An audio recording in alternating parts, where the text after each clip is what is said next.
ಮಂಡ್ಯ ಗಣೇಶ ಗಲಾಟೆ ಬಗ್ಗೆ BY ವಿಜಯೇಂದ್ರ ಈಗ ರಿಯಾಕ್ಟ್ ಮಾಡಿದ್ದಾರೆ. ಬಿಜೆಪಿ ರಾಜ್ಯಾಧ್ಯಕ್ಷರಾಗಿರುವಂತಹ BY ವಿಜಯೇಂದ್ರ ಟ್ವೀಟ್ ಮಾಡಿದ್ದಾರೆ. ಹಿಂದೂಗಳ ಹಬ್ಬವೇ ಆಚರಿಸಿದಂತಹ ಪರಿಸ್ಥಿತಿಯನ್ನ ಇಲ್ಲಿ ತರ್ತಾ ಇದ್ದಾರೆ. ಕಾಂಗ್ರೆಸ್ ಅಧಿಕಾರಕ್ಕೆ ಬಂದ ಮೇಲೇನೆ ಹೀಗಾಗಿದೆ ಅನ್ನುವಂಥದ್ದನ್ನು ಅವರು ಹೇಳ್ತಾರೆ.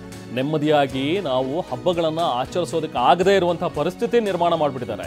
ಮತಾಂಧ ಪುಂಡರ ಗುಂಪಿನಿಂದ ಕಲ್ಲು ತೂರಾಟ ಆಗಿದೆ.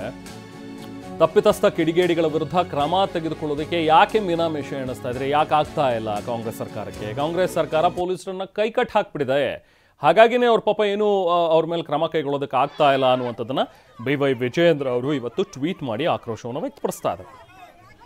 ನೋಡಿ, ಇನ್ನೊಂದು ಸೈಡ್ ನೀವು ನೋಡ್ತಾ ಇದ್ರೆ BY ವಿಜಯೇಂದ್ರ ಅವರು ಮಾಡಿರುವಂಥ ಟ್ವೀಟ್ ಇದು.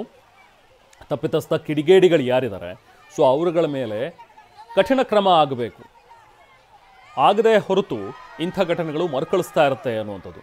ಎಸ್, ಈ ಮೂಲಕ ನಾವು ಕೂಡ ಆಗ್ರಹಿಸ್ತಾ ಇರುವಂಥದ್ದು ಇಷ್ಟೇ. ಯಾರೇ ಆ ಕಿಡಿಗೇಡಿಗಳಿದ್ರೆ, ಯಾರು ಅದನ್ನು ಕಲ್ತೂರಾಟ ಮಾಡಿದ್ದಾರೆ, ಯಾರು ಇಂಥ ಒಂದು ಅಹಿತಕರ ಘಟನೆಗಳಿಗೆ ಕಾರಣ ಆಗ್ತಾರೋ, ಸಮಾಜದ ಸ್ವಾಸ್ಥ್ಯವನ್ನು ಹಾಳು ಮಾಡೋದಕ್ಕೆ ಯಾರ್ಯಾರು ಪ್ರಯತ್ನ ಮಾಡ್ತಾರೋ ಅಂಥವ್ರ ವಿರುದ್ಧ ಕ್ರಮಗಳಾಗಲೇಬೇಕು.